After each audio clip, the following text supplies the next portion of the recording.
जात असताना परत एक बार मी सर्व काय रिपीट करतो. हर्षू तो परत पहिला भाग दाखव आणि त्यामध्ये ज्या समस्या आहेत त्याकडे परत एक बार आपली दृष्टी आपण लावूया. आणि त्यामध्ये पहिली ही जी आहे की स्त्री पुरुषाची हेल्पर आहे का, म्हणजे स्त्री पुरुषाचे अधीन. नंबर 2, स्त्री पुरुषाच्या साठी परमेश्वराने तयार केलेली आहे आणि ती पुरुषाची अनुरूप सहकारी म्हणून तयार केलेली. दुसरा समस्या आपण मागच्या रविवारी बघितली की स्त्रीने पतीच्या अधीन असावे का, हे नव्या करारामध्ये पहिला जो भाग आहे तो आपल्याला उत्पत्तीमध्ये दिसतो. आज जो आपण बघणार आहोत की महिलांनी मंदिरात गप्प राहावे, हे देखील आपल्याला पवित्र शास्त्रात सापडतं. आणि आपल्याला प्रश्न पडतो की मग काय आहे, म्हणजे जर बरोबरीचा दर्जा नाही, महिला गप्प पुरुषच बोलतात. त्याचप्रमाणे येणाऱ्या रविवारी आपण शिकू की स्त्रियांनी मंदिरात शिकवू नये, हे देखील पवित्र शास्त्रामध्ये लिहिलेलं आहे. तर हा प्रश्न येतो की शिकू नये म्हणजे काय, आणि सगळीकडे तर शिकवतात, आपल्या मंदिरामध्ये पण शिकवतात, मग याचा पवित्र शास्त्रामध्ये उल्लेख का करण्यात आलेला आहे. त्याचप्रमाणे पुरुषांचा दर्जा उच्च आहे, स्त्री ह्या कमी आहे, ज्याला आपण सुरुवातीपासून अधीनता म्हणतो, सहकारी भावना म्हणतो, हेल्पर म्हणतो. आणि त्यामुळे सर्वत्र पुरुष पुरुष पुरुष दिसतो, जसं देव जो बाप तेव्हा त्याचप्रमाणे देव जो पुत्र, त्याचप्रमाणे आपल्याला ह्या गोष्टी दिसतात की सर्व पुरुषांना पवित्र शास्त्रामध्ये जर महत्व दिलं तर पुरुषांची वर्चस्व आम्हाला दिसून येते. मग स्त्री कुठे जाणार. खरोखर जर आपण बरोबरीचा दर्जा म्हणतो तर मग पवित्र शास्त्रामध्ये ते सर्व गोष्टी आम्हाला दिसत नाही. आणि त्याचप्रमाणे सर्वत्र पुरुष ही संज्ञा आम्हाला दिसून येत आहे. आणि त्यामुळे आपल्याला ह्या गोष्टी आणि स्त्री शुद्धीकरण या सगळ्या विषयाकडे आपण जाणार आहोत. धन्यवाद असं आपल्या सर्वांना ऑनलाईन जे आहे त्यांनी देखील उत्स्फूर्त यामध्ये मला निश्चितच या सर्व संदेश मांडत असताना तुम्ही रिस्पॉन्स दिलेला आहे. अनेक लोकांनी अनेक प्रश्न विचारले, आपल्या मनामध्ये देखील काही स्त्री संदर्भातले प्रश्न असतील तर जरूर आपण कमेंट्स मध्ये लिहा, यासाठी की येणाऱ्या दिवसामध्ये त्या विषयावर देखील आपण चर्चा करू शकतो. परत एक बार थोडेसे 1-2 मुद्दे घेतो आणि मग मी पुढे वचनाकडे जातो की खरोखर पहिला उत्पत्ती 2 अध्याय 18 वचन मध्ये लिहिलं की मनुष्य एकटा असावा हे बरे नाही, तर त्याच्यासाठी मी अनुरूप सहकारी असा तयार करीन. उत्पत्ती 2:18 मध्ये हे लिहिलं होतं, हे मागच्या गुरुवारी आपण ऐकलेलं आहे. आणि सहकारी इंग्लिशमध्ये हेल्पर, हिंदीमध्ये सहायक. आणि जर तो सहकारी आहे तर मग काय हा त्याचा बरोबरीचा दर्जा कसं काय, कारण की इथे जो शब्द वापरलेला आहे तिथे आम्हाला असं दिसून येते की ती इंग्लिशमध्ये हेल्पर लिहिलेलं आहे, म्हणजे जेव्हा गरज पडेल तेव्हा हेल्प करायची, गरज नसेल तर तो बाहेर. त्यामुळे हा स्त्री लोकांचा किंवा स्त्री समाजाचा या किंवा स्त्री घटकाचा अपमान आहे. कारण की आपल्या सर्वांना माहिती आहे की स्त्रिया काही थोडक्या नाहीये. स्त्रिया सर्व जगातल्या लोकसंख्येच्या जवळजवळ अर्धा घटक आहे. आणि त्यांना तुम्ही डावलून, त्यांना तुम्ही निश्चितच दुर्लक्षित करून, त्याला सेकंडरी मानून जर आपण पुढे जायचा विचार करतो तर कोणताही देश पुढे जाऊ शकत नाही. ज्यांनी स्त्रियाला सन्मान दिला, ज्या देशाने स्त्रियाला बरोबरीचा दर्जा दिला ते देश प्रगती करून गेले. परंतु ज्यांनी स्त्रियांना घरात दाबून ठेवलं, कुंपणाच्या आत बांधून ठेवलं, ते मागासलेले देश राहिलेले आहे, त्यांची प्रगती झालेली नाही. बरोबर आहे ना मी बोलतो. आणि हे आपल्याला इतिहास काय आता देखील आपल्याला सर्वत्र दिसून येतं.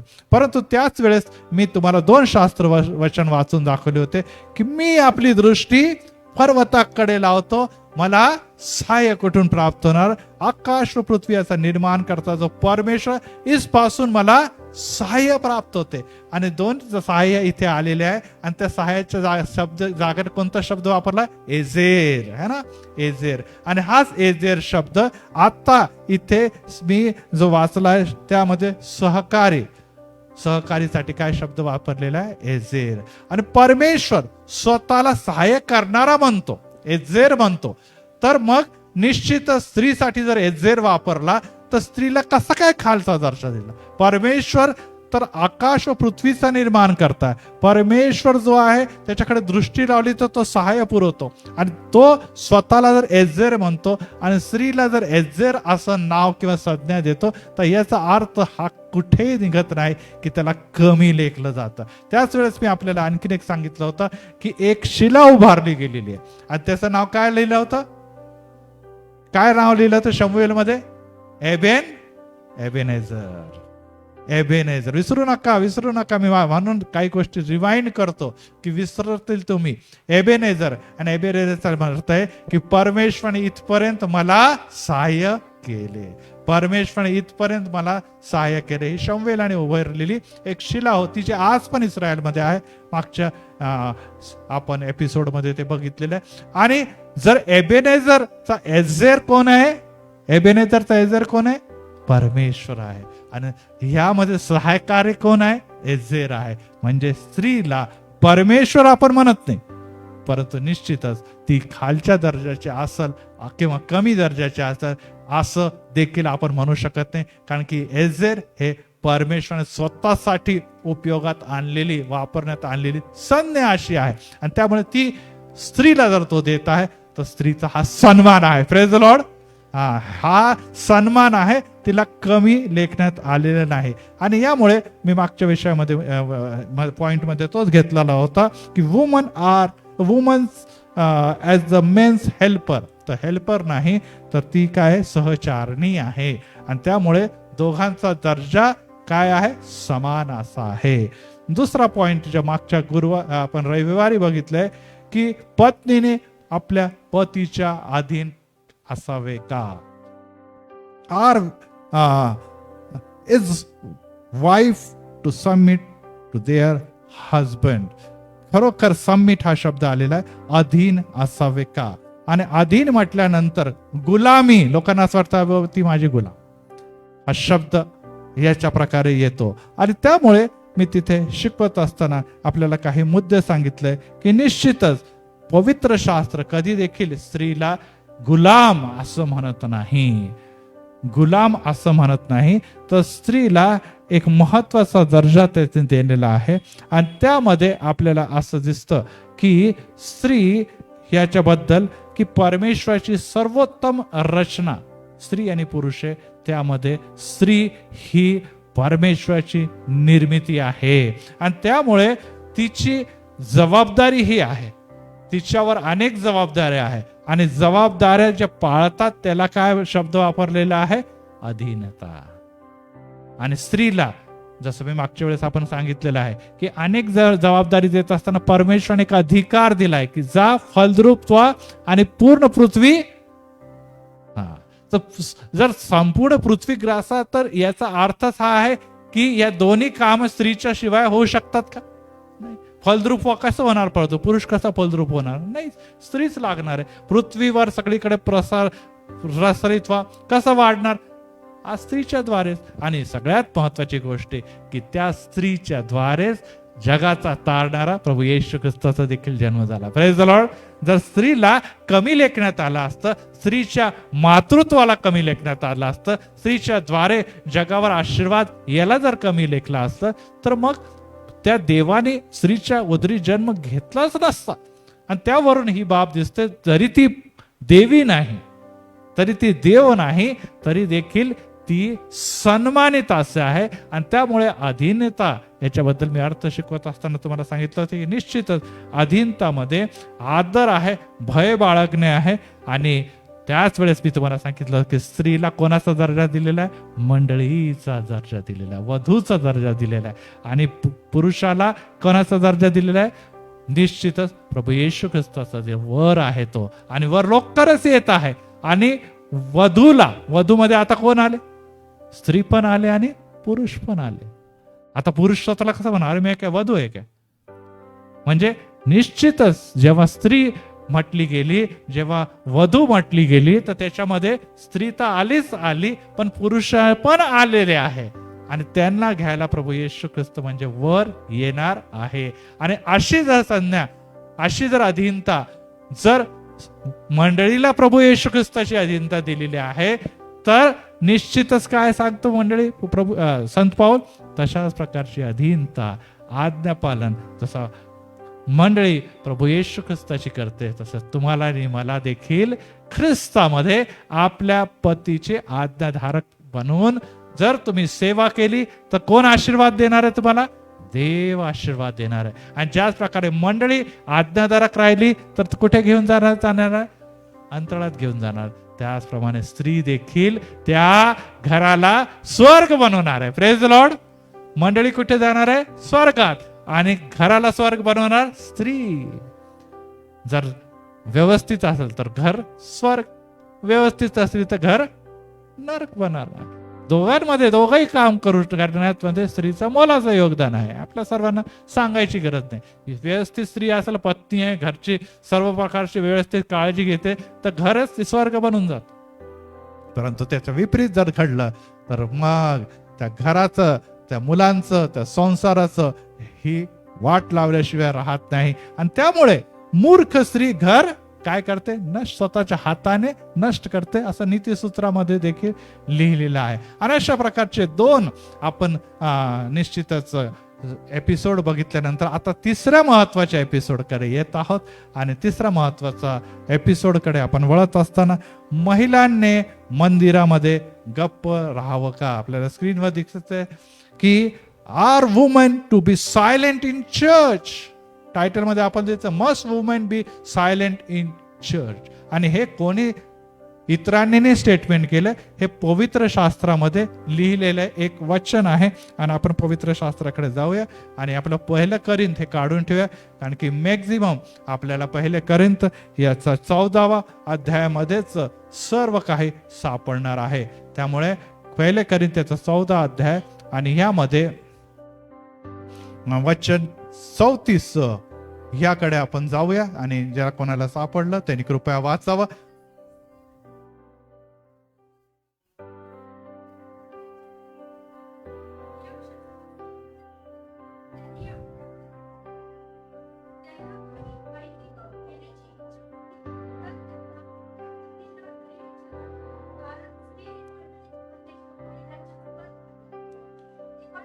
बस इथपर्यंतच वाचूया. तसे स्त्रियांनी मंडळात गप्प राहावे, कारण त्यांना बोलण्याची परवानगी नाही. गप्प राहावे. आणि हे सर्व स्त्रियांसाठी अतिशय महत्वाचं आहे. आता सगळ्या स्त्रिया म्हणते लाव पाळायचं, आम्ही गप्पच बसतो चर्चमध्ये, कुठे काय गडबड करतो का, बडबड करतो का? शांतच बसतो. स्त्रिया पण शांत असतात, पुरुष पण शांत असतात. मग एवढे पौलाने स्ट्रिक्ट वचन का आम्हाला दिलेलं आहे? आम्ही कुठे काय काय दुसरं काय तमाशा करतो का? शांतच बसतो ना चर्चमध्ये. परंतु प्रियांनो, ही आजची दशा आहे, आजची परिस्थिती आहे. परंतु जे समय हे वचन लिहिलं गेलं म्हणजे इसवी सन सुरुवातीमध्ये लिहिलेलं आहे, जवळजवळ इसवी सन 40 ते 60च्या दरम्यान जेव्हा हे पवित्र शास्त्र लिहिलेले संत पौलाने हे लेखन केलेलं आहे, ज्यामध्ये आपल्याला असं दिसतं की आज जवळजवळ 2500 जवळजवळ वर्ष 2000 वर्षाच्या वर होऊन गेलेले आहे. तर आम्हाला त्या परिस्थितीच्या हिशोबाने ती मंडळी त्याबद्दल ते लेखन केले गेलेलं आहे. परंतु आपल्याला माहिती आहे की पवित्र शास्त्र आजकाल आणि युगानुग जसं देव सारखं आहे तसं पवित्र शास्त्रही सारखंच राहणार. त्याच्यामध्ये बदल होणार नाही, त्याच्यामध्ये चेंज होणार नाही. ते जे लिहिलेलं वचन आहे ते सार्वकालिक आहे. असं नाही की त्यावेळेस सांगितलं तर आता काहीतरी बदल होईल, नाही.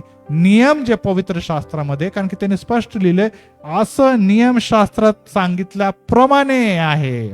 आणि आपल्याला माहित आहे येशू ख्रिस्त देखील म्हणतो की मी नियमशास्त्र मोडावयास नव्हे तर नियमशास्त्र पूर्ण करावयास. मी रद्द करायला मोडण्यासाठी नाही आलो, तर जे काही नियमशास्त्रात दिलेलं आहे त्या अनुरूपच होणार आहे. नियमशास्त्रामध्ये लिहिलेलं आहे की रक्त सांडल्यापासून कोणाचाही बचाव नाही, तारण नाही. आणि त्यासाठी प्रभू येशू ख्रिस्ताने रक्त सांडलेलं आहे आणि त्याच्याद्वारे तुमचा आणि माझा तारण आणि बचाव झालेला आहे. Praise the Lord. म्हणजे नियमशास्त्र मोडलं नाही, तर नियमशास्त्र जे प्रभू परमेश्वराने तुम्हाला आणि मला दिलं त्याची पूर्णता आम्हाला दिसते. परंतु जेव्हा आपण काही वचनाकडे जातो तेव्हा ते वचन वाचल्यानंतर आम्हाला वाटतं की हे कुठे समानता आहे. हे तर क्लिअर कट लिहिलेलं आहे की स्त्रियांनी गप्प बसावं. मग कोणी बोलावं? कोण बोलणार? पुरुष बोलणार है ना. डायरेक्टली याचा अर्थ हाच असतो की स्त्रियांनी गप्प बसाच. आणि घरामध्ये पण अनेकदा आपण हेच बघतो, अरे तुला बस, तुला अक्कल आहे का, डोकं आहे का, बस तुला काय कळतं. आणि असं करून नवरे गप्प करतात. भाऊ देखील दादागिरी करतात बहिणीवर. इतकंच नव्हे तर थोडे मोठे मुलगे जातात, ए मामा बस तुला काय कळतं, बस. मुलगाही झापतोय, नवरा पण झापतो, भाऊही झापतो, आणि सर्वत्र तुम्हाला दडपलं जातं. ही दडपशाही आहे. ह्यामध्ये कसली समानता? आता इथे लिहिलं गप्प राहावं, इंग्लिश मध्ये लिहिलं सायलेंट. तर ह्या गोष्टीचा विचार करणं अतिशय गरजेचं आहे की पवित्र शास्त्रामध्ये काही गोष्टी असं लिहिलेलं आहे तर का. आणि हे लक्षात ठेवा, आता ह्या सर्व गोष्टी पवित्र आत्म्याशी निगडीत आहे, त्यामुळे आपण खूप लक्ष देऊन त्याकडे जायला पाहिजे की हा शास्त्रपाठ अनेकांना गोंधळात टाकणारं शास्त्रपाठ आहे. आणि याद्वारे आपण जे काही शिकतो की मनुष्याची सहकारणी, मनुष्याची सहचारी, मनुष्याची बरोबर चालणारी, मनुष्याला सर्व प्रकारे उचलून धरणारी, या सगळ्या ज्या उत्तम उत्तम मोठ्या मोठ्या गोष्टी आहे ते एकच वचनाच्या द्वारे सगळं काही गप्प करून जातात. आणि त्यामुळे या वचनाकडे जेव्हा आपण जातो तेव्हा एक गोष्ट लक्षात ठेवा की पवित्र शास्त्रामध्ये कोणती पण गोष्ट जी आहे ते उगाच लिहिलेली नाही. नंबर 2, पवित्र शास्त्राचे जे रहस्य जाणण्यासाठी पवित्र शास्त्रातूनच वचन पाहिजे. मी काहीतरी बोललो, ह्यानी काहीतरी बोललं, त्यांनी काहीतरी बोललं म्हणून तसं चालणार नाही.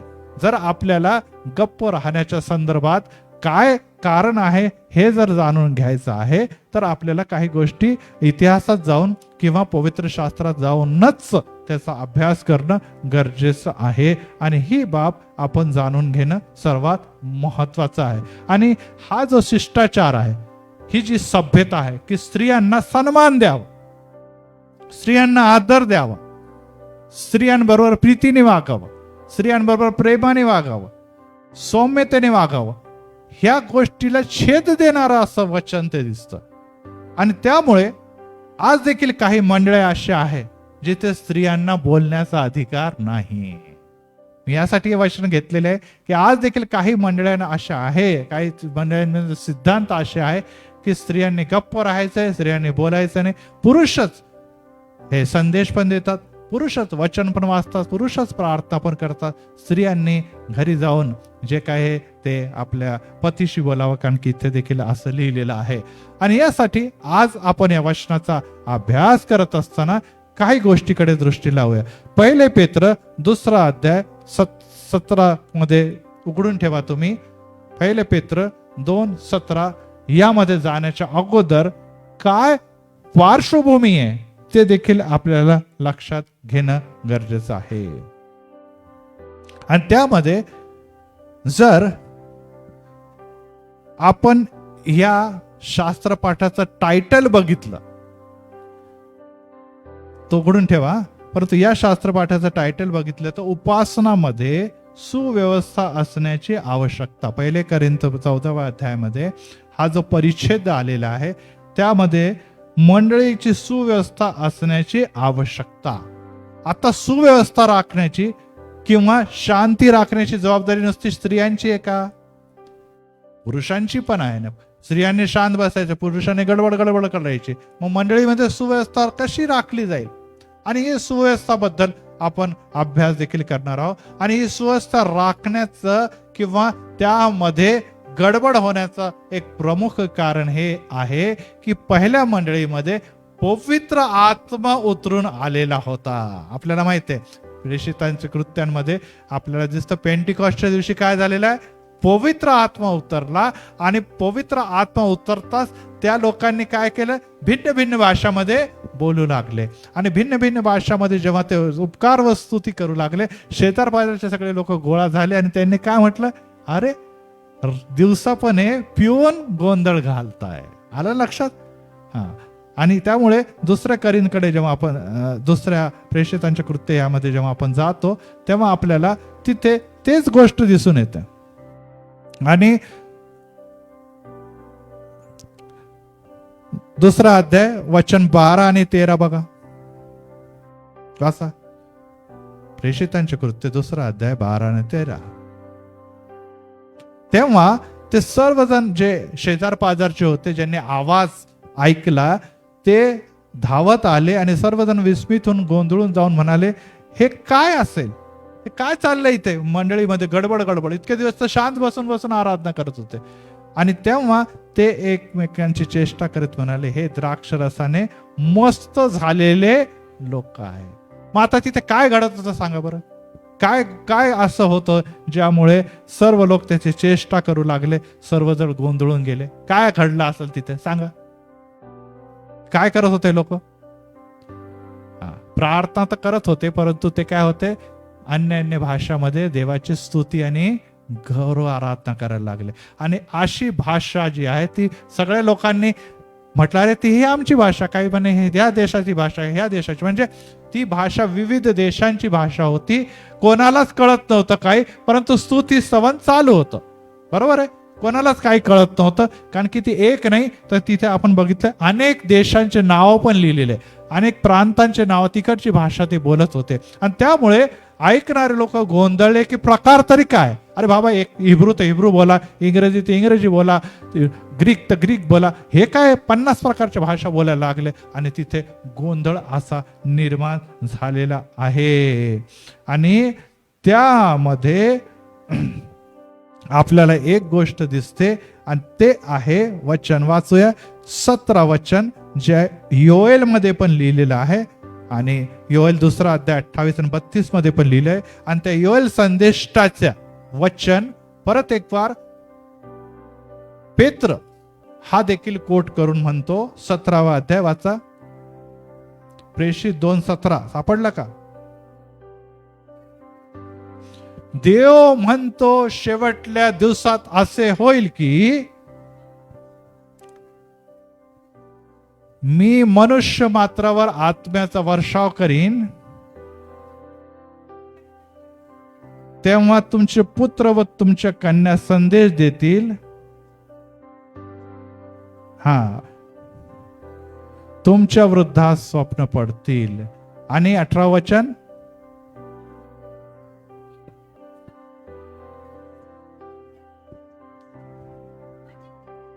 ते संदेश देतील. आपल्या दासावर आणि दासीवर आत्म्याचा वर्षाव करेल आणि ते संदेश देतील. आता लक्ष द्या, इथे परत एक बार मी 17व्या वचनाकडे तुम्हाला घेऊन जातो. गप्प राहावे है ना, याच्यावरच विषय चालला आपला. आता इथे लिहिलेलं आहे की तुमचे पुत्र आणि तुमच्या कन्या, आलं ना, स्त्री आली ना, इथे काय देतील? संदेश देतील. देते ते पुढे काय लिहिलेलं आहे 18 वचनामध्ये, आपल्या दास आणि दासीवर पण आत्म्याचा वर्षाव करतील आणि ते पण संदेश देतील. अरे तिथे पण कन्या पण आल्या, दासी पण आल्या, मग ते संदेश देतील. हे जुन्या करारामध्ये पण लिहिलेलं आहे. पेत्र पण म्हणतोय आता ते संदेश देते, तर मग त्यांना गप्प का करते? बरोबर आहे. आता पवित्र शास्त्रामध्ये 2 जागेला आलेलं आहे की हा प्रॉफेसी आहे, योएलने प्रॉफेसी केलेली आहे आणि त्यानुरूप ते करत पण होते है ना, करतच येते. ते स्त्रिया पण आहे, पुरुष पण आहे. स्त्रिया पण संदेश देत आहे, स्त्रिया पण हात उंचावून प्रभूची स्तुती करत आहे, अन्य भाषा बोलत आहे. आणि हे कोणी दिलेलं आहे? देवाने दिलेलं कृपादान आहे. मग आता पाऊल त्यांना गप का करतोय? हा प्रश्न अनेकांना त्या दिवसामध्ये आणि आज देखील पडतो. हेच की परमेश्वराने नुसतं पुरुषांना दान दिलंय का? पवित्र आत्म्याचं दान पुरुषांना दिलंय का? नाही, स्त्रियांना पण दिलेलं आहे. परंतु जर दिलेला आहे आणि त्या मंडळीमध्ये संदेश देते, तर मग गप्प का बसा? हा प्रश्न मुळात येतो आणि त्यामुळे या प्रश्नाच्याकडे गांभीर्याने लक्ष देण्याची गरज आहे. म्हणजे आता आपल्याला लक्षात आलं असेल की ह्याचा संबंध पवित्र आत्म्याच्या दानांशी आहे. आलं लक्षात? हे बोलणं, हे नॉर्मल बोलणं बिलकुल पण नाही. हे बोलणं जे आपलं आपसामध्ये जे बोलतो तसं बोलणं, गडबड करणं, गप्पा मारण्याचा प्रकार नाही. हे वचन वाचणं देखील नाही, तर हे आत्म्याने भरून देवाची स्तुती करणं, संदेश देणे इत्यादी गोष्टी त्याच्यामध्ये येतात. म्हणजे त्या समयी स्त्रियांनी काय राहावं? गप्प राहावं. आता परत आपण जाऊया त्या भागाकडे, ज्या भागाला मी तुम्हाला शिकवत आहे. परंतु त्यामध्ये आपल्याला पहिला मुद्दा जो आहे की का तो गप्प करत आहे, त्याच्यामध्ये फॅक्ट नंबर 1 आहे. मग 1, 2, 3 मी देतो आणि मग त्यानंतर महत्वाच्या विषयाकडे येईन. पहिला मुद्दा आहे की त्या समय किंवा आज देखील अनेक जागेला किंवा त्या समयामध्ये पुरुष एका रूम मध्ये बसत होते आणि स्त्रिया दुसऱ्या बाजूला बसत होत्या. त्या काळामध्ये स्त्री आणि पुरुषाची सिटिंग अरेंजमेंट, बैठक व्यवस्था वेगवेगळी होती. आज देखील आपण काही चर्च मध्ये गेलं तर आपल्याला माहिती आहे स्त्रियांची रांग वेगळी असते आणि पुरुषांची रांग वेगळी. बघितलं ना तुम्ही?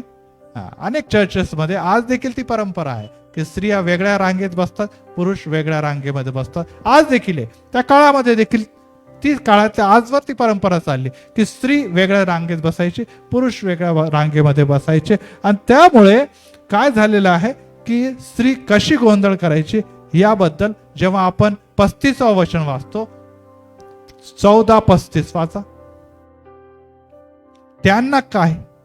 त्यांना काही माहिती करून घेण्याची इच्छा असली तर त्यांनी आपल्या पतींना घरी विचारावे, कारण की स्त्रीने मंडळीत बोलणे हे लज्जास्पद आहे. म्हणजे त्या समय काय घडत होतं की स्त्रियांना काही प्रश्न पडले तर ती पळत जायची, पुरुषांना जायची, नवऱ्याला जाऊन विचारायला लागायची. आणि त्यामुळे तिला जे काही गोष्टी कळत नव्हत्या ती कोणाकडे जाऊन विचारत होती? नवऱ्याकडे. नवरा कुठे बसायचा? दुसऱ्याकडे. आणि त्यामुळे ही धावपळ आणि हे जे काय उठणं बसणं चालू होतं त्यामुळे काय होत होतं? भक्तीमध्ये डिस्टर्बन्स होत होतं, भक्तीमध्ये अडचण निर्माण होत होती की सारखं जे स्त्रिया पुरुषांकडे जात आहे आणि विचारत आहे. आणि त्यामुळे इथे स्पष्ट लिहिले की जे काय तुम्हाला विचारायचं आहे घरी जा, आपल्या नवऱ्याला विचारा, इथे गडबड करू नका. म्हणजे तुम्ही इथे काय बसायचं? शांत बसा. तुमच्या मनामध्ये जे काही प्रश्न असतील ते लिहा, डोक्यात ठेवा आणि घरी जाऊन आपल्या पतीस त्याला विचारा. आणि त्याचं एक प्रमुख कारण हे होतं की त्या जुन्या काळात आणि आज देखील या काळामध्ये स्त्री आणि पुरुष हे वेगवेगळ्या जागेवर बसत असे आणि त्यामुळे ह्या गडबडीची तिथे शक्यता निर्माण झालेली आहे. दुसरी गोष्ट जी आहे की त्या काळामध्ये जसं आज देखील काही जण शिक्षक शिकवत असताना प्रश्न विचारत असे किंवा म्हणत असेल की तुम्ही मला प्रश्न विचार. आज देखील आपण अनेक बघतो, आपल्याकडे देखील काही पालक वर्ग येतात की ते काय करतात? प्रश्न विचारतो. आता मी तुम्हाला प्रश्न विचारतो, 10 रुपये देणार, बरोबर ना? आणि मग जे काही उत्तर देतील त्यांना एप्रिशिएट करतात, टाळ्या वाजवतात किंवा ते म्हणतात आता तुम्हाला या संदर्भात काही प्रश्न आहे का? आम्हाला विचारा. आणि अनेक लोक पुढे येऊन ते प्रश्न विचारत असे. परंतु अशा समय स्त्रियांचं शिक्षण कमी असल्या कारण त्यामुळे आपल्याला माहिती आहे स्त्रियांचं घर काय होतं, त्यांचं जे विश्व काय होतं, साल दिवारीच्या आत म्हणजे चूल आणि मूल इथपर्यंतच मर्यादित होतं. परंतु त्या मंडळीमध्ये येत असेल आणि प्रश्न विचारण्याची पद्धतीने ते शिकवणारे जे संदेष्टे असेल त्यांच्यामध्ये या स्त्रिया सारख्या उठत असे आणि विविध प्रकारचे प्रश्न विचारत असेल आणि त्यामुळे डिस्टर्ब होत असत.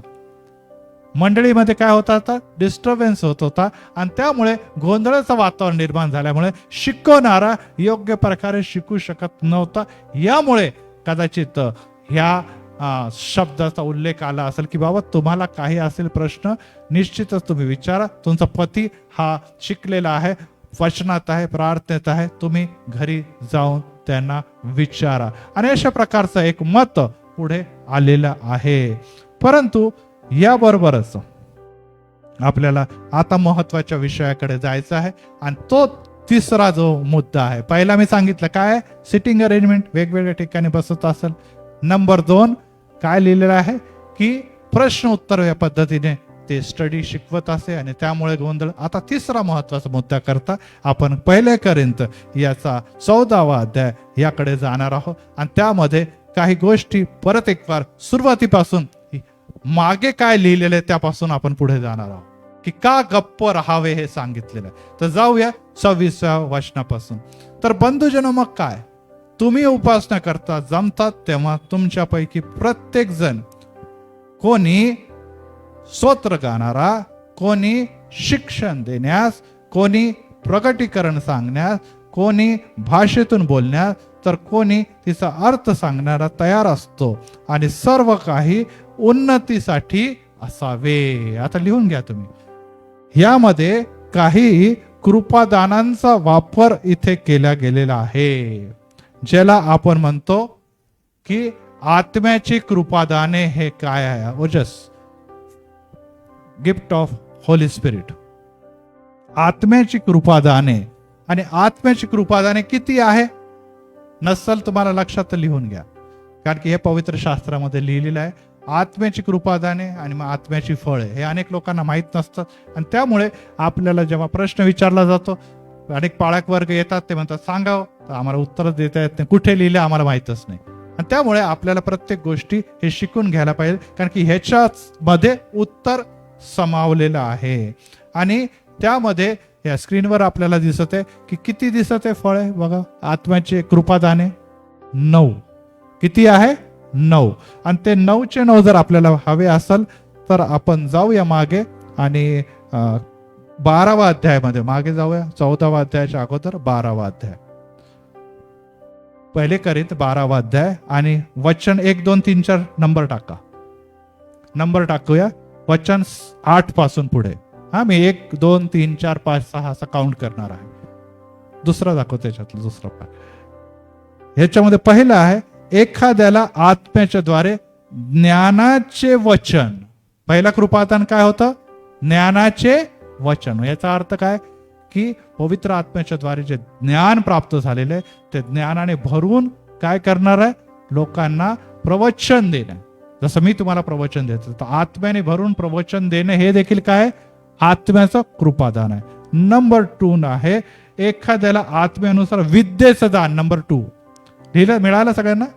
हा, नंबर 2 आहे विद्येचं दान. हे आहे द वर्ड ऑफ नॉलेज. इकडे बघा, हे वर स्क्रीनवर पण दिसत आहे. पहिले लिहिलेलं आहे वर्ड ऑफ विजडम, दुसरं आहे वर्ड ऑफ नॉलेज. एखाद्याला आत्म्यामध्ये विश्वास. आत्म्यामध्ये काय झालेलं आहे? विश्वास. दिसतंय तिथे फेथ. तिसरं दान आत्म्यामध्ये विश्वास. त्यामध्येच पुढे आहे, कंटिन्यू राहू द्या.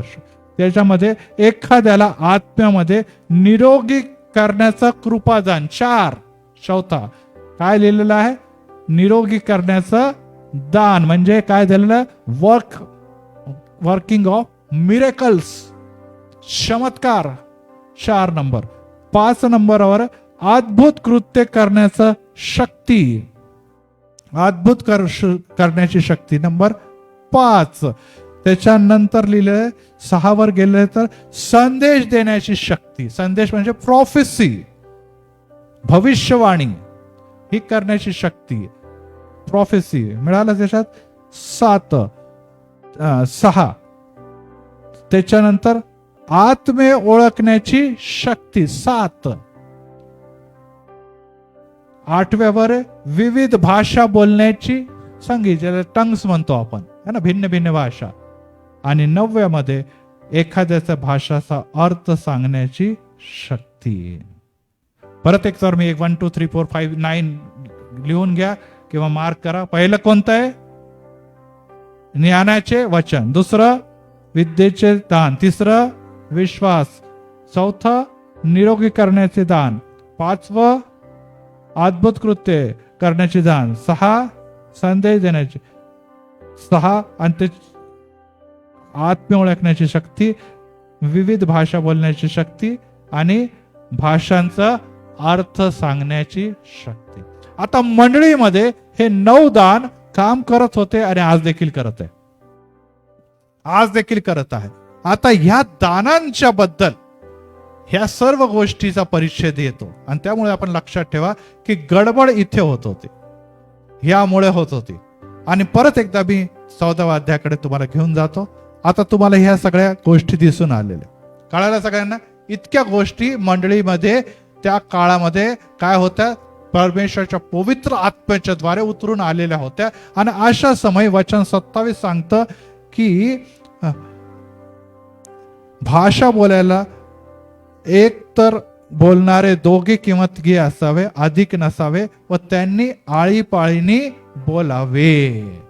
बघा आता ही भाषा बोलणे. भाषा बोलणे म्हणजे काय? आता आपल्याला सांगितलं अन्य अन्य भाषा बोलत असताना इथे लिहिलेलं आहे की 2 किंवा 3 असावे आणि त्यांनी काय कराय? आळीपाळीने एकत्र सगळेच भाषा बोलायला लागले तर पूर्ण गडबड निर्माण होईल.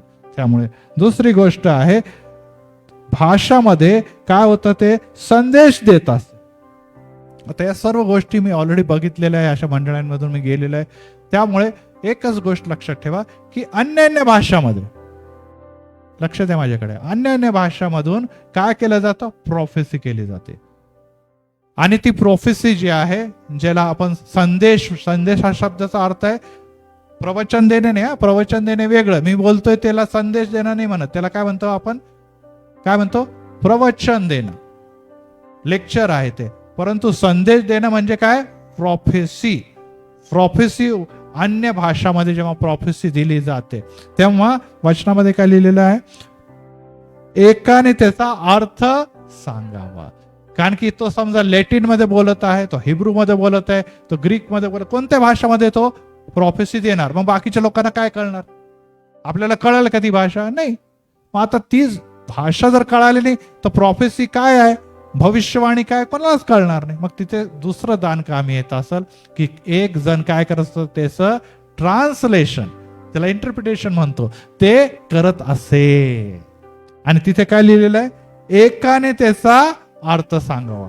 आळीपाळीने 3-4 लोक असतील तर पहिला इकडून बोलला, दुसरा एक, मग लगेच काय केलं, त्याचं ट्रान्सलेशन किंवा इंटरप्रिटेशन, त्याचं भाषांतर केलं. मग इथून एखादा बोलला, मग त्याचे भाषांतर, इकडून कोणीतरी बोललं, भाषांतर. म्हणजे हे कोणापासून येत आहे, डायरेक्ट देवापासून येत आहे. आणि ती जी तुमची भाषा आहे, जसं आपण संदेश या मंडळीमध्ये आला तर त्याचे भाषांतर कोणत्या भाषेमध्ये होणार, मराठीमध्ये होणार. इंग्लिश मंडळी तर इंग्लिशमध्ये, हिंदी आहे तर हिंदीमध्ये. तर एकाने त्याचा काय करावा, अर्थ सांगावा. ओ मॅडम बाहेर जाऊन बोला फोनवर. आणि त्यामुळे परंतु अर्थ सांगणारा नसला तर मंडळीत गप्प बसावे. आपल्याला अर्थ सांगणारे नुसती प्रोफेसी करतो तर मग ते तुम्ही टाळावे. का टाळावे, कारण की जर प्रोफेसीचा अर्थच कोणाला सांगता येत नाही तर ते कोणाला काहीच कळणार नाही. त्यापेक्षा शांत बसा, कंट्रोल करा. तुम्हाला उबळ येईल बोलायची, परंतु तुम्ही कंट्रोल करा, कारण की प्रोफेसी करणारा कोणी नाही. तर मला अनेकदा आठवतं की अनेक जण, जेव्हा माझी आजी होती किंवा खावड्या पाळक होते, अनेक जण होते त्या मंडळांमध्ये, जेव्हा मी चोपड्या येथे होतो, आणि अनेक जण संदेश द्यायचे, लहान मुलं द्यायचे संदेश, बोर्डिंगचे मुलं सुद्धा. आणि संदेश दिल्यानंतर त्याचं भाषांतर जे आहे ते विविध लोक करायचे. आणि ते विविध लोक भाषांतर करत असताना त्यांना ते दान होतं, हे हिब्रू मध्ये बोलायचे आणि ते मराठीमध्ये ट्रान्सलेशन करायचं. आणि मग मंडळीला कळायचं की हा संदेश जो XYZ व्यक्तीने दिलेला, तो संदेशाचा अर्थ काय आहे. आणि जर ते त्या दिवशी चर्चला आले नाही आणि संदेश आला तर मग लोक गप्प बसायचे. का, कारण की त्या दिवशी कोणाला ट्रान्सलेशन करणारा नसायचा किंवा त्याचं भाषांतर करणारा नसायचा. त्यामुळे तुम्हाला गप्प बसावं लागायचं, कारण की त्याचा अर्थ कोणाला कळत नाही. पुढे बघायचंय वचनाकडे. आणि त्यानंतर याचा अर्थ सांगणारा नसला तर मंडळीने गप्प बसावे, गडबड करू नये, ट्रान्सलेशन करणारा नसल, आणि त्यांनी स्वतः बरोबर आणि देवाबरोबर बोलत राहावे. आता मंडळीसाठी संदेश नाही, मग त्यांनी कोणाबरोबर बोलायचं, देवाबरोबर बोलायचं आणि मंडळी बरोबर. परत एक मी रिपीट करते, अन्य भाषा वेगळं, रिपीट करते, अन्य भाषा वेगळं आणि संदेश देणं वेगळं. अन्य भाषामध्ये आपण देवाचा गौरव करतो, संदेश देव मनुष्याशी बोलतो. लक्षात ठेवा, या दोघांमध्ये फरक आहे. प्रोफेसी म्हणजे देव तुमच्याशी बोलतो, अन्य भाषामध्ये मनुष्य देवाशी स्तुती स्तवनाच्या द्वारे बोलतो. हे लक्षात घ्या, कन्फ्युज होऊ नका. आणि तिसरा मुद्दा जो आता मी तुम्हाला शिकवलेला आहे की कृपादानामध्ये एक दान कोणतं आहे, भाषांतर करण्याचं दान आहे.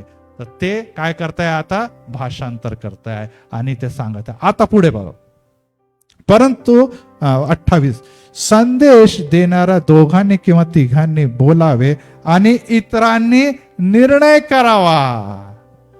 आता निर्णय करणारा हा देखील एक दान आहे. आता आपण 12व्या अध्यायामध्ये बघितलं. मी परत एकदा रिपीट करतो की यामध्ये बघा, निर्णय करणारं दान कोणतं आहे, आत्मे ओळखण्याची शक्ती 7व्या नंबरवर आपण दिली. काय करावं, निर्णय करण्याचा, आत्मे ओळखण्याची शक्ती. आता आत्मे ओळखण्याची शक्तीची काय गरज, लगेच अन्य भाषा सुरू झाली प्रॉफेसी सुरू झाली की लोकांना देवाकडून येते, परंतु तसं नाही, तसं नाही. लक्षात ठेवा, ही बाब 3 प्रकारे होऊ शकते. एक, देवाच्याकडून संदेश येत आहे. नंबर 2, सैतान पण संदेश देतो. नंबर 3, तो व्यक्तीच आपल्या मनाने काहीतरी देतो. 3 शक्यता असतात. एक तर हा संदेश किंवा प्रॉफेसी कोणापासून आहे? देवापासून. नंबर 2, ती सैतान देखील देतो. नंबर 3, मनुष्य आपल्या मनाचंही काहीतरी जोडून बोलायला लागतो. आणि या 3 दानांपैकी खरं दान आहे की नाही हे आत्मे ओळखण्याची शक्तीचं दान करणाऱ्याने ओळखायचं आहे. आणि त्यासाठी इथे काय लिहिलेलं वाचतो मी परत एकदा वाचतो. संदेश देणाऱ्याने दोघांकी तिघांनी बोलावे आणि इतरांनी निर्णय करावा की हे खरं आहे की खोटं आहे. आलं लक्षात आलं? खरं आहे की खोटं आहे ह्याच्यासाठी स्पेशल दान आहे. खोटं आहे तर निश्चितच त्याला गप्प बसवण्यात यावं. आता मी काही तुम्हाला पॉइंट सांगतो, ते लिहून घ्या. तुम्ही म्हणतात की सैतान कसं काय येणार? इथं अन्य भाषा, मंदिर चालू आहे, सगळं काही चालू आहे, आणि त्यामध्ये सैतान कुठून मध्ये आला? आणि त्यामध्ये काही पॉइंट मी तुम्हाला सांगतो, सैतान काय काय करतो आणि कोणत्या अध्यायामध्ये लिहिलेलं. फॉल्स डे ऑफ वर्शिप, हे यहेजकेल 22:26 मध्ये, यहेजकेल 22:26 मध्ये लिहिलेले की सैतान काय करतो? वर्शिपच्या चुकीच्या दिवसाची घोषणा करत राहतो. आपल्याला माहिती आहे जुन्या करारामध्ये निश्चित दिवस होते, त्या दिवशी आराधना करायची, पण सैतान मध्येच घुसरायचा आणि त्याला चुकीच्या दिवशी आराधना करायची. दुसरी गोष्ट, फॉल्स प्रॉफिट. मत्तय 7व्या अध्यायामध्ये पुष्कळ गोष्टी प्रभू येशू ख्रिस्ताने लिहिलेल्या. चुकीचे संदेष्टे, हे चुकीचे संदेष्टे किंवा हे फसवणारे संदेष्टे कोण आहे? शेवटल्या काळामध्ये येतील असं प्रभू येशू ख्रिस्ताने म्हटलेलं आहे. आणि त्यामुळे ही खोटी शिक्षण देणारे संदेष्टे असतील, ते देखील तुम्हाला ओळखता यायला पाहिजे. पुढे फॉल्स क्राइस्ट, खोट्या ख्रिस्ती है ना. आपल्याला माहिती आहे की असं अनेक जण येतील आणि म्हणतील मीच येशू आहे, मीच येशू आहे ना. या पवित्र शास्त्रामध्ये परत एक बार मत्तय 24व्या अध्यायामध्ये शेवटल्या काळामध्ये हा खोटा संदेष्टे पण येतील आणि अशा प्रकारचे फसवणारे की मीच येशू आहे ते देखील येणार आहे, आपण वाचलेलं आहे. त्याचप्रमाणे फॉल्स हॉली स्पिरिट, पवित्र आत्मा देखील फसवा पवित्र आत्मा येईल. प्रगटीकरण 16वा अध्याय 13व्या वचनामध्ये लिहून घ्या, घरी जाऊन परत एकदा वाचा तुम्ही. फॉल्स होली स्पिरिट, पवित्र आत्मा, खोटा पवित्र आत्म्याचा ढोंग करणारा, प्रगटीकरण 16वा अध्याय 13व्या वचनामध्ये मिळेल. आणखी फॉल्स ख्रिश्चन, हे तर आपल्याला सगळे माहिती, खोटे ख्रिस्ती लोक आहे. मत्तय 7:21 की ते म्हणतील आम्ही तुझ्या नावाने भूत काढले, आम्ही तुझ्या नावाने संदेश दिला, आम्ही तुझ्या नावाने चिन्ह चमत्कार केला, पण तू येशू म्हणतो तुमची आणि माझी कधी ओळख नव्हती. खोटे. त्याचप्रमाणे येतील की खोटे स्वप्न आणि खोटे दृष्टांत होतात, असे लोक देखील पुढे होतील. आणि प्रगटीकरण याचा 16वा अध्याय 4व्या वचनामध्ये, प्रगटी 16:4 मध्ये अशा प्रकारे खोटे संदेष्टे जे म्हणतात की आम्हाला स्वप्न पडलं, आम्हाला काय झालेलं आहे, दर्शन प्राप्त झालेलं आहे, प्रगटीकरण झालेलं आहे, ते देवापासून आहे असं म्हणून कोण फसवतं? सैतान फसवतो. हे बघा स्क्रीनवर तुम्हाला दिसत आहे, आपण त्याचा अभ्यास करूया. आणि त्याचप्रमाणे शेवटला मुद्दा आहे की फॉल्स मिरेकल्स, खोटे काय करणारे? चिन्ह चमत्कार करणारे. प्रगटीकरण 13वा अध्याय 14वे वचन, हे स्क्रीनवर आहे, आपण नंतर देखील ते नोट करा, जरूर वाचा. कारण की सैतान हा फसवा आहे, फसवणाऱ्याचा बाप आहे, तो खोटाड्या लबाड्याचा बाप आहे. आणि त्यामुळे आपण या सर्व शास्त्र पाठाचं वाचन करा, जाणून बुजून हे सगळं काही टाकलेलं आहे. तर आता 3 भाग होतील. आता मी परत एक त्याच भागाकडे येतो. पहिला भाग कोण आहे? खरे संदेश देणारे. दुसरा भाग कोण आहे? सैतानापासून संदेश देणार. आता कळालं सैतानापासून काय काय असू शकतं. सैतान सगळ्या क्षेत्रामध्ये घुसतो भाव, असं नका समजू की सैतान मंदिरात घुसणार नाही. तो येशू म्हणून उभं करेल, संदेष्टा म्हणून उभं राहील. होली स्पिरिट म्हणजे पवित्र आत्म्याच्या स्वरूपाचं ढोंग देखील तर करण्याची शक्यता आहे, आणि ते मी स्वतः देखील जाणलंय, बघितलेलं आहे, आणि ही बाब आहे. आणि तिसरी गोष्ट आहे मनुष्य, आपल्या मनाचा काही तो संदेश देतो. आणि अशा समयी काय महत्वाचं दान आहे पवित्र शास्त्रामध्ये, इथे काय लिहिलेलं आहे? इतरांनी त्याचा निर्णय करावा.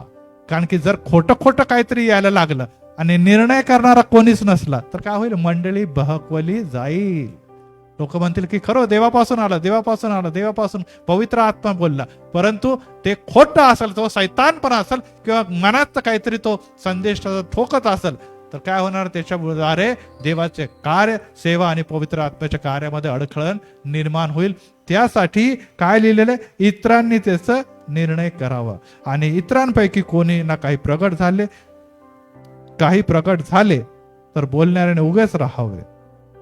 म्हणजे यामध्ये असं लिहिलेलं आहे, तरी बसलेल्याला काही प्रकट झाले तरी त्यांनी काय केल्याचं, आळीपाळीने व्यवस्थित बोलत राहावं, यासाठी की मंडळीला व्यवस्थितरित्या त्या गोष्टीची कळणार आहे.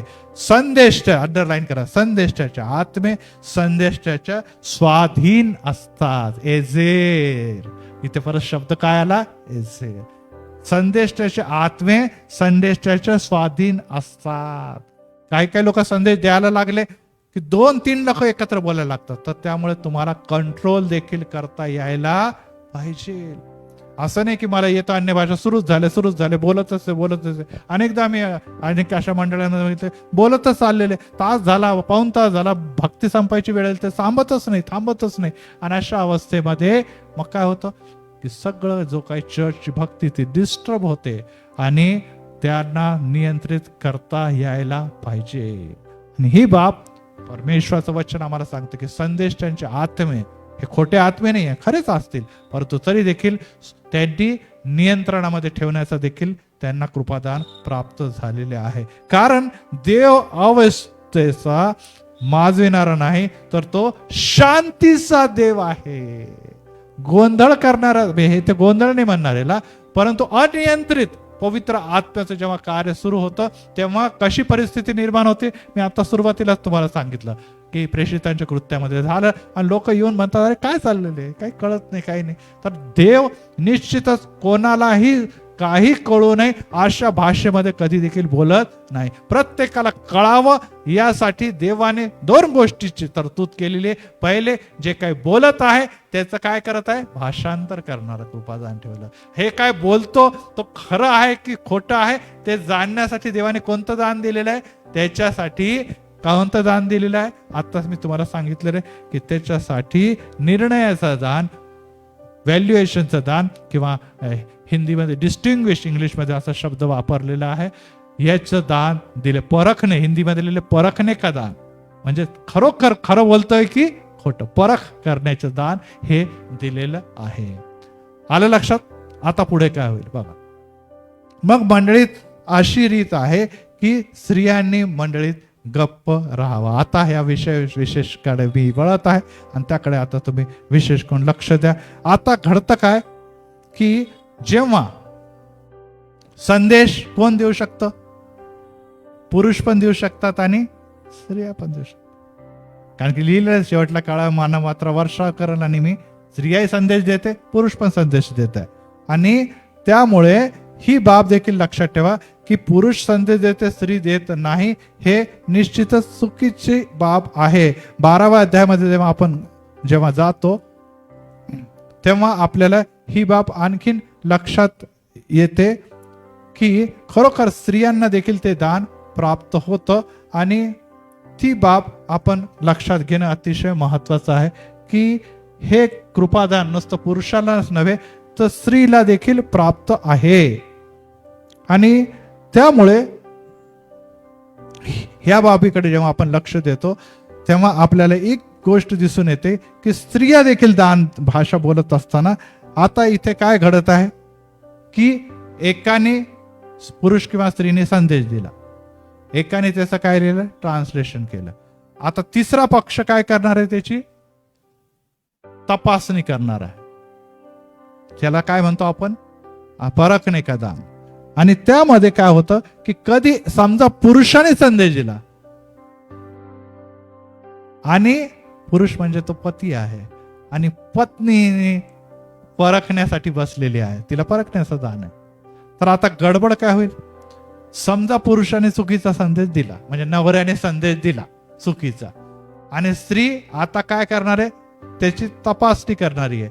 तर ती काय, एक तर पतीचा सपोर्ट करेल, नाही माझ्या पतीने खरोखर बोललेलं आहे, ठीक आहे, ओके चालतं. किंवा मग काय करणार आहे, ती म्हण नाही माझा पती खोटा बोलतो. दोघांपैकी एकच घडेल ना काहीतरी. एक तर ती म्हणाल की माझ्या पतीने जे काही बोललं ते खरं बोललं, भले ते लबाड असेल तरी बोललं. आपल्याला आता मी सांगितलं लबाड संदेश कसा येतो.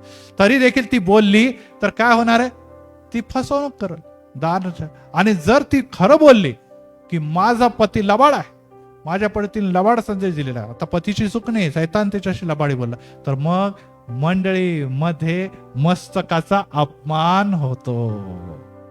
कोणाचा अपमान झाला आता तिथे, भर मंडळीमध्ये पतीचा अपमान होतो. आणि यामुळे संत पाऊल म्हणतो की तू चूक पण नाही की बरोबर आहे, दोन्ही अवस्थेमध्ये स्त्री फसणार आहे.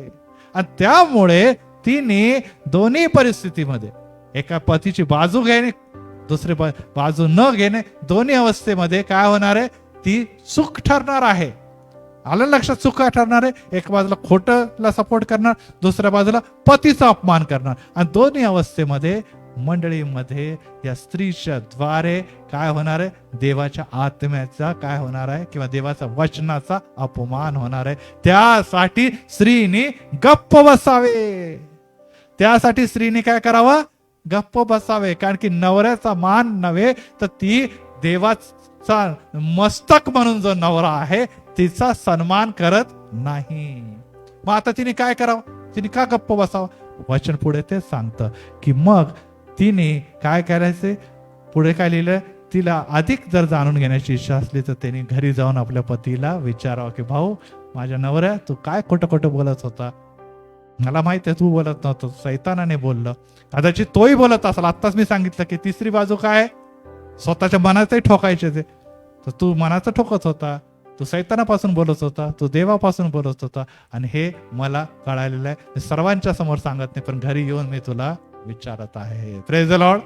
कळलं. आणि त्यामुळे स्त्रीने तिथे गप्प राहायचं, परंतु घरी गप्प बसता कामा नाही. मंडळीमध्ये बडबड करू नये नवऱ्याला, घरी जाऊन भांडा तुम्ही, किती भांडायचं ते है ना. तर त्या गोष्टी यासाठी देखील आहे. आणि त्यामुळे या गोष्टीकडे लक्ष लावतो तेव्हा गप्प राहण्याच्या मागे संत पौल स्त्रियांना गप्प करण्याची त्याची वृत्ती नाही, तर मंडळीमध्ये व्यवस्था राखण्यासाठी, शिस्त डिसिप्लिन राखण्यासाठी ही बाब स्त्रियांसाठी तो बोलतो. कारण की यामध्ये नुसतं स्त्रीचं नाही तर मंडळीचं पण डिसिप्लिन आहे. कदाचित असंही घडलं असेल, एखादी स्त्री म्हटली असेल नाही नाही नाही ह्या माणसाने चूक बोललं, तो तिचा नवराच असेल, तो उठला असेल म्हणणार अरे माझ्या बायको, तिथेच भांडणं सुरू झालं असतं दोघांमध्ये.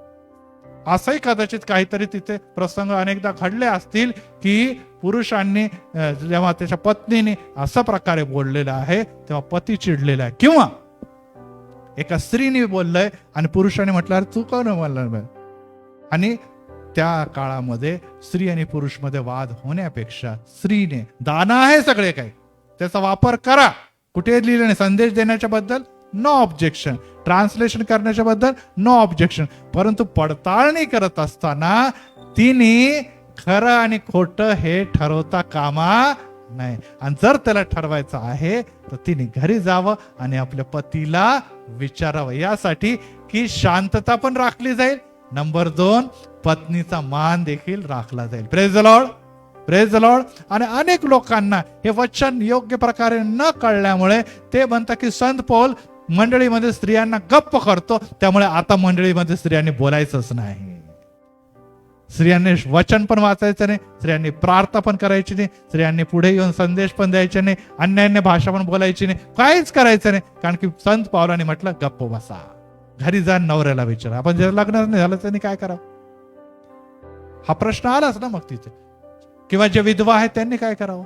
आणि यामुळे संत पौल स्पष्ट सांगतो की स्त्रीने सर्व काही या गोष्टी करा, पण ह्या गोष्टी ज्या आहे त्यांना हे कृपादान जरी आपल्याला मिळालं तरी देखील तुम्ही काय करा, स्वतःला कंट्रोल करा. का, वचन हे देखील सांगतं की संदेश त्याचा आत्मा त्याच्या काय लिहिलेलं आहे, त्याच्या अधीन किंवा स्वाधीन असतात, एजेर तिथे आलेलं. त्यामुळे तुम्हाला जरी कदाचित ते मिळत दिसत असेल, कदाचित तुम्हाला असं वाटत असेल की नाही नाही नाही मला हे दिसत आहे, परंतु तरी देखील तुम्हाला त्या स्वाधीन म्हणजे कंट्रोलचा आत्मा दिल्यामुळे तुम्ही स्वतःला काय करा, कंट्रोल करा. आणि जेव्हा तुम्ही स्वतःला कंट्रोल करतात तेव्हा मंडळीमध्ये काय केली जाते, शिस्त राखली जाते. आणि अनेकदा अनेकदा आपल्याला या सर्व गोष्टी माहिती आहे की स्त्रिया अनेकदा कंट्रोल सुटून जास्त बोलतात. त्या काळामध्ये देखील ते कदाचित जास्त बोलत असतात. आपल्याला माहिती आहे विधवांच्या बद्दल संत पौलाने किती कडक शब्दांमध्ये सांगितले. बटपट करणारे, बडबड करणारे, चहाडी करणारा, यापेक्षा त्यांनी लग्न करून आपल्या पतीबरोबर संसार करावा. मंडळीचा उद्ध्वंस करण्यामध्ये महिलांचा विशेष करून ज्या विवाहित नव्हत्या, ज्या निश्चितच विधवा होत्या, त्यांनी मंडळीची वाट लावण्यामध्ये कुठेही मागे पुढे बघितलं नाही आणि त्यामुळे भांडणं निर्माण झालं होते पहिले मंडळीमध्ये असं दिसतं. आणि मग पौल आणि ते सर्वजण चिडून म्हणे की अरे आम्ही भांडण सोडत बसायचंय की पाहुणचार करायचा की आम्ही देवाची सेवा करायची. आणि मग त्याच्यानंतर काय केलेलं आहे, 7 वडिलांची नेमणूक करण्यात आली. बरोबर आहे ना, 7 नेमणूक. मग ते वाढपीची सेवा करण्यात लागले आणि त्याच्यामध्ये एकाचं नाव होतं स्टीफन. आणि स्टीफन हे काम करत असताना देखील प्रभूची महान मोठी सेवा करत असताना पहिला रक्त साक्षी झालेला व्यक्ती आहे. आणि त्यामुळे ही बाब लक्षात ठेवा की स्त्रियांना मान कमी नाही, परंतु काही वृत्ती जी आहे त्या वृत्तींमुळे स्त्री निश्चितच मंडळांमध्ये अनेक अशा गोष्टी पसरू शकते, ज्याच्यामुळे मंडळी आणि विशेष करून देवाचं कार्य, विशेष करून पवित्र आत्म्याचं कार्य, ते आपण बघितलं. आता याचा संबंध कशाशी, संपूर्ण पवित्र आत्म्याच्या दानाशी. पवित्र आत्म्याच्या दानामध्ये आणि कार्यामध्ये अडखळण निर्माण होऊ शकतं आणि त्यामुळे काय होईल, जे आशीर्वाद देवापासून त्या मंडळीला मिळायला पाहिजे ते आशीर्वादापासून ते काय राहतात, वंचित राहतात. आणि त्यामुळे ही बाब राहा की सायलेंट, गप्प राहणं, हा जो शब्द आहे तो संत पौलाने वापरत असताना फारच व्यवस्थितरित्या त्यांनी वापरलेला आहे. आणि ते वापरत असताना ही बाब लक्षात ठेवायला पाहिजे की आम्हाला त्यामध्ये निश्चितच स्त्रियांचं योगदान मोलाचं आहे, परंतु शिस्त ही महत्वाची आहे. अनेक मंडळांमध्ये, आपल्या मंडळामध्ये पण अनेकदा फोनवर बोलतात. योग्य आहे का? नाही. मंडळीमध्ये देवाचे सानिध्य, देवाचे तुम्ही बोला फोनवर. कुठे जायचं, बाहेर जाऊन बोला, अडवणार नाही. पहिली गोष्ट, फोन तुम्ही सायलेंटवरच करून ठेवा. कोणाचा फोन आला तर तो देवापेक्षा महत्वाचा आहे का? आहे का महत्वाचा? नाही. मग तुम्ही नंतर बोला ना, भक्ती संपला. सायलेंटवर असेल तर चालेल ना, परंतु तुम्ही मंडळीमध्ये सगळं काय चालू असताना म्हणतात आम्ही बोलतो, म्हणजे देवाची वाणी आम्हाला ऐकायची नाही, तिची वाणी आम्हाला ऐकायची. आणि याद्वारे कोणाचा अपमान होतोय? देवाचा अपमान होतो. आपसामध्ये गप्पा मारत बसतात. बसल्या गप्पा, कोणत्या गप्पा मारतात मला माहित नाही, परंतु जे आपसामध्ये गप्पा मारतात हे कोणाचा अपमान आहे? पाळकाचा अपमान आहे का? नाही. पाळकाला बोलावं लागतं, अरे शांत बसा भावांनो, काय ते चाललेलं आहे. तुम्हाला जर गप्पा मारायचं बाहेर जा, परंतु का बाहेर जा? कंट्रोल करा ना. जर पवित्र आत्म्याचे दान जर कंट्रोल करता येतात आपल्याला, ती संदेश स्वतःच्या स्वाधीन राहतो, तर तुम्ही एवढे कंट्रोल करू शकत नाही. कोणतं 10 तास भक्ती चाललेली. आणि त्यामुळे ह्याने काय होते, चर्चची व्यवस्था, शिस्त ह्या बिघडते. अनेकदा आपण बघतो लहान मुलाबरोबर खेळत बसतात. काय बाया असतात, आपण नाही म्हणत की लहान मुलं असतात, लेकरं असतात, त्यांना तुम्ही इंटरेस्ट घ्या. कोणीतरी घेतं, मग त्याच्याशी बडबड करतात, त्याच्याशी बोलत राहतात. शेजार पाजारच्या बाया पण त्याच्यामध्ये इंटरेस्ट घ्यायला लागतात आणि ते दुसराच कार्यक्रम चालू असतो. आपण अनेकदा बघितलंय की लहान लेकरांना खेळवणारे लोक बसलेले असतात. निश्चितच लहान लेकरू या लोकांना आवडतं, परंतु त्या लहान लेकरांना खेळवण्याची जागा आहे काही? जागा आहे का? नाही, निश्चितच जागा नाही. त्यामुळे तुम्हाला जे काय करायचं, भक्ती संपल्यानंतर त्याला खेळवू शकतात किंवा गप्पा मारू शकतात. अनेकदा लहान लेकरं इकडे तिकडे पळतात. याद्वारे मंडळीचे जे इतर भक्तजन आहे त्यांना काय होतं, ती भक्ती डिस्टर्ब होते. वरून सांगावं लागतं, हो लहान लेकरं कोणाचं आहे, कंट्रोल करा. त्या आई वडील मस्त नाही, आम्ही तर ऐकायला बसलो. ऐका, तुम्ही संदेश ऐका, परंतु लहान लेकरांना लहानपणीच तुम्हाला शिस्त लावणं गरजेचं आहे. जर तो ऐकत नाही तर आपण बाहेर बसावं.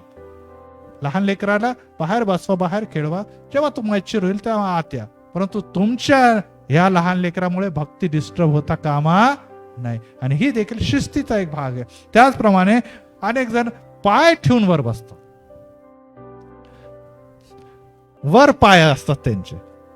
आता आपण ही बाब देखील लक्षात ठेवायला पाहिजे की पवित्रता आपल्याला काय करायला जपणं अतिशय गरजेचं. तुम्हाला बोलत नाही, तुम्ही चांगले लोक आहात सगळे, परंतु अनेक लोक अशा प्रकारे बसतात जसं आपण घरामध्ये बसलेलो आहे, बैठक व्यवस्था. आणि ही बाब देखील असं पवित्र शास्त्रामध्ये कुठे लिहिलेली आहे का? नाही. तरी देखील आपल्याला ती शिस्त पाळणं देखील अतिशय गरजेचं आहे. काही जण येतात मंडळीमध्ये झोपून जातात मागे. अरे झोपणं अनेकदा मला इथून मला झोपत उठा, मंडळी झोपायची जागा, बाहेर जाऊन झोपा ना तुम्ही. अनेक लोकांना ते आजारी असतील, ते काही प्रॉब्लेम असतील, निश्चितच कोणी त्यांच्या घरामध्ये काही खाटा नाही का झोपायला आहे, परंतु ते मंडळीमध्ये येतात आणि मागे जाऊन बसल्या बसल्या झोपतात किंवा डायरेक्टच झोपून घेतात त्याच्यामध्ये, आणि हे देखील शोभनीय नाही. त्याचप्रमाणे आपण मंदिरामध्ये अनेक जण येतात, खाली मागे कुरकुरे लेस खात बसतात, है ना. लहान लेकरं आहे ते आपण अनेकदा समजू शकतो की बाबा चला लहान लेकरांना छान करण्यासाठी दिलेलं काय तर, पण ताट घेऊन बसणं, बाहेर जेवण चाललं, तुम्ही येतात ताटात जेवण करतात, हे कुठे देखील हे मंदिर जे आहे तिथे एकच भोजन आहे, त्याचं नाव प्रभू भोजन आहे. Praise the Lord. बाकीच्या भोजनाला आपण निश्चितच, जर तुम्हाला आहे भूक लागली, डबा घेऊन आलेले, तुम्हाला भूक कंट्रोल होत नाही, बाहेर जेवा वगैरे काय करा, या येऊन बसा, होऊ शकतं कधी कधी काही प्रॉब्लेम. परंतु मंदिर ही जेवणाची जागा नाही, हे कम्युनिटी हॉल नाही, हे मनोरंजनची जागा देखील नाही, हे क्लब नाही की कोणी यावं आणि कसंही बसावं आणि कसंही वागावं. हे देवाचं पवित्र स्थान आहे. Praise the Lord. हा, वचन सांगतं की जेव्हा तू मंडळीत पाव टाकशील तेव्हा तू स्वतःला शब्दपणे राहा, कारण की या देवामध्ये, मंदिरामध्ये पवित्र देव वास करतो. तुझं पाव टाकणं, मंदिरामध्ये येणं पवित्र असावं, आणि याद्वारे त्यात आशीर्वाद राखलेले आहे. त्यामुळे अनेकदा आपण मंदिरामध्ये आपली बुट चप्पल सुद्धा बाहेर टाकतो, आत घातले तरी काही बिघडत नाही, परंतु आपण ही बाब मानतो की पवित्र मंदिरामध्ये असताना आम्हाला त्याचं पावित्र्य जपायला पाहिजे. अनेकदा काही लोक पुलपीटवर चढून येतात, काही नाही, त्यांना काही पण वाटत नाही, आणि ही बापला झाली इथे पुलपीट आहे, परंतु ह्या पुलपीट वरून काय करतो, देव आणि देवाचं आत्म्याच्या द्वारे मंडळीची भेट घेतो. त्यामुळे याचं पावित्र्य जपणं देखील अतिशय महत्वाचं आहे. कधी कधी लहान लेकरं चुकून येतात, आपण मान्य करतो, परंतु शहाण्या लोकांनी स्वतःना या मुलांना इथपर्यंत आणण्यासाठी काय करावं, प्रयत्न करावं, त्यांना शिक्षण द्यावं की नाही, ही जागा पवित्र आहे, आणि पाळकीय वर्गाचे लोक जे आहे किंवा संदेश देणारे जे आमंत्रित लोक आहे त्यांच्यासाठी ही जागा आहे. आणि यासाठी या सर्व गोष्टी कशामध्ये मोडतात, शिस्तीमध्ये मोडतात, हे डिसिप्लिन मध्ये मोडतात. ह्याद्वारे व्यवस्था राखली जाते, आणि ही व्यवस्थातल्या अनेक गोष्टी ज्या आहेत त्या आपण आज जरी ऍड करत असलो, परंतु त्या काळामध्ये शिस्त म्हणून कोणती गोष्ट वापरली गेली, स्त्रियांनी आराधनेच्या समय, भक्तीच्या वेळेस गप्प बसावे. त्याच्या मागचं कारण आताच मी तुम्हाला समजून सांगितलेलं आहे की त्याच्या मागचं पवित्र आत्मा त्याच्या कृपादानाशी संबंधित आहे, आणि त्याचा जर आपण अभ्यास केला तर आपल्याला कळून येईल की संत पौल स्त्रियांना कमी लेखण्यासाठी बोलतो का, कोणाला इथं आम्ही दुखवण्यासाठी काही बोलतो का, नाही, परंतु ह्या गोष्टी यासाठी सांगण्याची गरज आहे, याकडे कडकरीत्याने सांगण्याची गरज आहे की अनेक लोक त्याला गांभीर्याने घेत नाही. त्यामुळे जबाबदारी कोणाची आहे, पाळकाची, सेवकाची, संदेशाची, संत पौलाची आहे की तुम्ही मंडळीला शिस्त लावण्यासाठी ह्या गोष्टी पाळायला पाहिजे. आणि येणाऱ्या दिवसामध्ये आपण बघणारच आहोत, स्त्रियांनी डोक्यावर पदर घ्यायचा किंवा नाही, आहे ना, याबद्दल पण आता येणारच आहे वचन. त्याबद्दल आपण एक दोन लाईनीत मी बोलू शकत नाही, पूर्ण संदेश आहे त्यामध्ये, तो देखील आपण ऐका आणि ही बाब जाणून घ्या की पवित्र शास्त्रामध्ये जे काय लिहिलेलं आहे त्या सर्व गोष्टी देवाने कधी देखील मनुष्याला नाशासाठी, अपमानासाठी, स्त्रीला कमी लेखण्यासाठी नव्हे, तर निश्चितच तिला उंच नेण्यासाठी, तिला पावित्र्यात नेण्यासाठी, तिला संसारामध्ये, मंदिरामध्ये आणि देवामध्ये आणखीन प्रबळ होण्यासाठी सर्व काही गोष्टी केल्या. Praise the Lord. त्याला खाली दाखवणं कुठे देखील पवित्र शास्त्रामध्ये पवित्र आत्म्याचं किंवा कोणत्या पण पवित्र आत्म्याच्या द्वारे लेखनाचं उद्दिष्ट नाही. आणि जर तुम्ही ही बाब जाणलं तर आम्हाला ही गोष्ट येते की काही लोकांना वाटतं की पवित्र शास्त्रामध्ये काही पण घुसरून देतात आणि ते आम्हाला अपमानित करतं, तर ती बाब आपण आपल्या मनातून काढून टाकूया. प्रार्थना करूया. प्रभुराय, आम्ही तुला धन्यवाद आणि गौरव देतो, कारण की तू आमचा उत्तम असा पिता आहे. तू आम्हाला जाणतो, तू आमची परिस्थिती जाणतो. जगामध्ये स्त्री आणि पुरुष हे दोन घटक तुझीच निर्मिती आहे. स्त्रीला तू यासाठी निर्माण केलं की तिने उत्तम सहचारणी म्हणून पुरुषाबरोबर सहकार्य करावं, परंतु पुरुष हा स्त्रीच्या शिवाय अपूर्ण आहे. पृथ्वी या स्त्रीच्या या सर्व सेवा कार्याच्या दिव्यानं अपूर्ण आहे, कारण की स्त्रीने या जगामध्ये एक मातृत्व प्राप्त केलेले आहे आणि या सर्व प्रकारच्या प्रजेला जन्म देणं जे ख्रिस्ताची मंडळी आहे त्यामध्ये महत्वाचा गुण आहे. येशू ख्रिस्त देखील त्या स्त्रीच्या उदरी जन्मास आलेला आहे आणि त्यामुळे आम्ही स्त्रीला कमी कदापि लेखणार नाही. प्रभू राया, तू आम्हाला हे देखील शिकवलं की एजेर, हो पित्या, धन्यवाद असो तुझे की स्त्रीना तू स्थान देत असताना निश्चितच म्हटलेलं आहे एजेर म्हणजे एजेर म्हणजे निश्चितच प्रभू राया तू स्वतःसाठी सांगितलेलं आहे आणि ते एजेर म्हणून इथपर्यंत तो माझा सहाय्यक झाला असा शमूएल म्हणतो. हो राजा येशू, तो स्त्रीला देखील परत एक वार स्वाधीन शब्दाच्या जागेवर एधेन शब्द वापरून हे दाखवलेलं आहे. ती गुलाम नाही, तर त्या ख्रिस्तामध्ये एक उच्च दर्जाची निर्मिती आहे आणि त्याबद्दल देखील आम्ही धन्यवाद देतो. आजच्या दिवशी आम्ही शिकत असताना परत एक वार सांगितलं की स्त्रीने मंडळीत गप्प राहावे, घरी जाऊन आपल्या पतीस विचारावं आणि या सर्व देखील रहस्य आणि गुढ आम्ही जाणले आणि त्याद्वारे तू परत एक वार आम्हाला हेच सांगितलेलं आहे की शिस्तीचा देव आहे, तू आराधना व्यवस्थितरित्या करणारा देव आहे. मनुष्य म्हणून आम्ही अनेकदा निष्काळजीपणे वागतो, आम्ही चुकीच्या गोष्टी करतो, परंतु पवित्र आत्म्याच्या परिस्थितीमध्ये देखील गोंधळ होता कामा नये. पवित्र आत्मा आल्यानंतर अनेक मंडळामध्ये पित्या अशी अवस्था दिसते, तेव्हा तू आम्हाला स्पष्ट शिकवतो की मी शिस्तीचा देव आहे आणि त्या समय कशा प्रकारे पवित्र आत्म्याच्या द्वारे नियंत्रित मंडळीची वाटचाल असावी आणि त्यामध्ये स्त्रीचं योगदान काय आहे याबद्दल आज आम्ही शिकत असताना जे काही तू आम्हाला ज्ञान दिलेलं आहे, जे काही आम्हाला शिक्षण दिलं त्याबद्दल आभार मानतो. हो पित्या, आम्ही त्याला पाळावं, त्यानं चालावं अशी अनुग्रहाने कृपा कर. धन्यवाद देतो पित्या, कारण की तू आमचा उत्तम असा देव. प्रभू येशू ख्रिस्ताच्या पवित्र नावात आमेन, आमेन, आमेन.